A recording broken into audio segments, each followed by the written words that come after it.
continuamos conversando con Carlos Raúl Hernández, él es el doctor en ciencias políticas, profesor universitario, escritor, articulista, analista político, bueno, fanático de los Leones del Caracas también, seguro. No, yo soy del interior. Ah. La gente del interior tiene su equipo. Bueno, esa es la diversidad. Pero bueno, Carlos Raúl, fíjate, te planteaba un asunto en vista de que hemos tenido varias experiencias de negociación, diálogo, prenegociación, que no han sido exitosas. Y se ha consolidado la tesis de que el gobierno utilizó estos espacios de diálogo para ganar tiempo. Pero resulta que ahora estamos ante otra circunstancia, bueno, muy distinta, incluso ya con actores internacionales muy involucrados en lo que está pasando en Venezuela y con una presión de calle muy fuerte para el gobierno, vista la manifestación del pasado 23 de enero.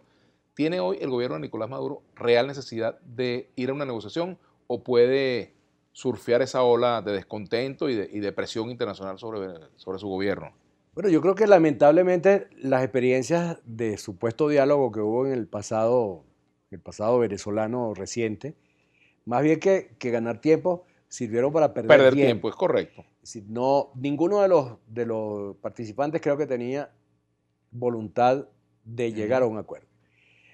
Y creo que por esa razón hemos venido recalando en estas costas, porque ambos factores entendían que tenían de alguna manera la sartén agarrada por el banco en el momento de la supuesta negociación. Bueno, pero yo creo que hoy las cosas están en otro plan. El gobierno, como te decía, está en jaque. La oposición está a la ofensiva, por primera vez en bastante tiempo, en primera vez desde 2015.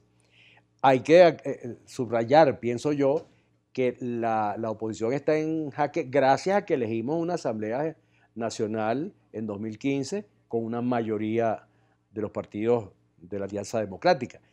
Ahora bien, lo que pasa es que sería un paso esencial que todos los grupos vieran en este momento que la negociación es una situación o una exigencia de carácter dramático, no es un problema meramente político, sino es un problema de sobrevivencia del país y además para buscar una situación, para buscar solución de una situación que pudiera ser crónica, o sea, Venezuela pudiera entrar en una de esas crisis crónicas que han vivido algunos países, donde se producen una sucesión de golpes de Estado, después otro golpe de Estado, como vivió Argentina en un momento y como han vivido otros países, Bolivia, por ejemplo, hasta que los factores de poder y los factores políticos entiendan que es necesario llegar a un acuerdo de gobernabilidad, un acuerdo en el que nos pongamos todos en sintonía con el respeto a un conjunto de instituciones y un conjunto de métodos. Eso ha ocurrido en toda América Latina.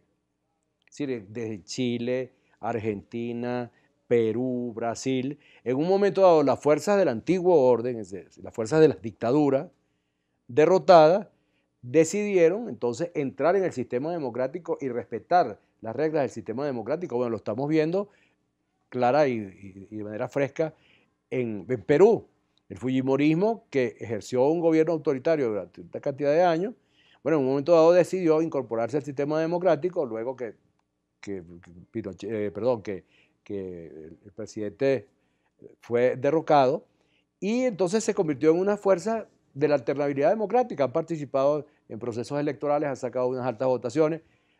Hoy Fujimori regresa a la cárcel. Nunca se ha producido ningún intento de conspirar contra el esquema democrático en Perú. Bueno, y es precisamente eso lo que debemos aspirar para Venezuela, lo mismo que ocurrió en Chile. Es decir, el pinochetismo se metió en el esquema democrático y se convirtió en un partido más que compite por el poder. Entonces, lo mismo ocurrió en otros países, en Bolivia, etc. Bueno, eso es lo que debemos apuntar a Venezuela, es decir, buscar que se produzca un fenómeno parecido al que ha ocurrido en el resto de América Latina y que podamos entonces convivir mediante un pacto de gobernabilidad. Ahora, si eso no se produce, no hay ninguna garantía de que Venezuela no pueda entrar en una situación como la de Colombia hasta hace poco, una situación de violencia, de grupos anárquicos.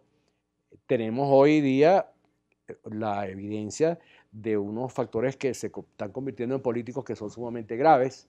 Por ejemplo, el papel que está jugando el AMPA, o que a través de un audio que circuló profusamente, un papel que se atribuye al AMPA ahora como elemento político.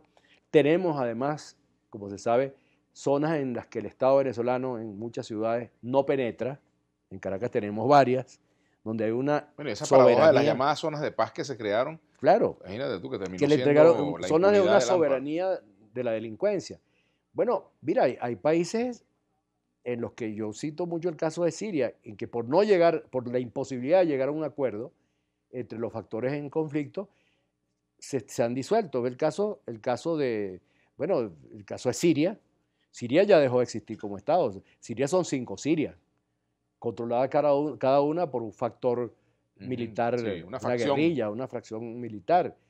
Bueno, lo que vimos en el caso aún más grave que de Somalia, y eso lo conoce la gente por la famosa película aquella de la caída del Halcón Negro, bueno, que ya ahí no eran ni siquiera grupos políticos, ni fundamentalistas, ni grupos religiosos, sino que el control de los sectores del país estaba en manos de las bandas, de los narcotraficantes, de los que traficaban con armas, es decir, de toda una serie de comercios ilícitos peligrosísimos. Bueno, esos son los que controlaron al país. Yo creo que hay que prever en Venezuela la posibilidad de eso, de ese esquema posible para que las fuerzas democráticas luchen no solo para un cambio de gobierno, sino un cambio de gobierno que pueda gobernar, pueda resolver los problemas y pueda crear un país estable. ¿Y qué factibilidad hay, Carlos Raúl, de que se resuelva este conflicto político venezolano sin interferencia extranjera, sin intervención de fuerzas extranjeras? Por ejemplo, hay quienes creen que estamos cerca de una intervención militar o de otra naturaleza en territorio venezolano, ¿no? Bueno, a mí me preocupa mucho las cosas que ha hecho y dicho Maduro. Sí, porque que Maduro va, en primer lugar, a romper relaciones con los Estados Unidos. Segundo, entonces, poner un ultimátum a los americanos para que se vayan. Es decir, ese es un rugido de ratón. Es decir, un mandatario no puede incurrir en ese tipo de debilidades, ese tipo de acciones emocionales, porque está abriendo una brecha por la que se puede producir se puede romper la caja de Pandora, que no era ninguna caja, por cierto, era un frasco, un tinajero. ¿Sí? Se puede romper la caja de Pandora. Si al gobierno se le ocurre tocar la embajada americana o algún funcionario americano, eso no se va a quedar así. Yo no creo que eso vaya a ocurrir. Bueno, espero que no. La lógica indica que no. Claro, ¿no? pero entonces el presidente utiliza un lenguaje que no conviene, además que él debería olvidarse de ese asunto, dejar esa cuestión de ese tamaño, no insistir en eso, porque ahí solo hay que perder. Y no solamente hay que perder él, sino perder todos. Ahora, a mayor presión, o sea, te pregunto, a mayor presión, tensión, amenazas de lado y lado, posiciones irreductibles de lado y lado, está más cerca la negociación. Eso es así, como alguien dice. Bueno, hay procesos de negociación que se dan así. Jugando duro cada quien. Jugando muy duro hasta ver hasta dónde se tensa la cuerda, ¿no? Ojalá fuera eso. Ojalá ese sea el plan efectivo, porque la otra salida, que es la violencia, a mí me parece que es lo peor que le puede ocurrir a ningún país.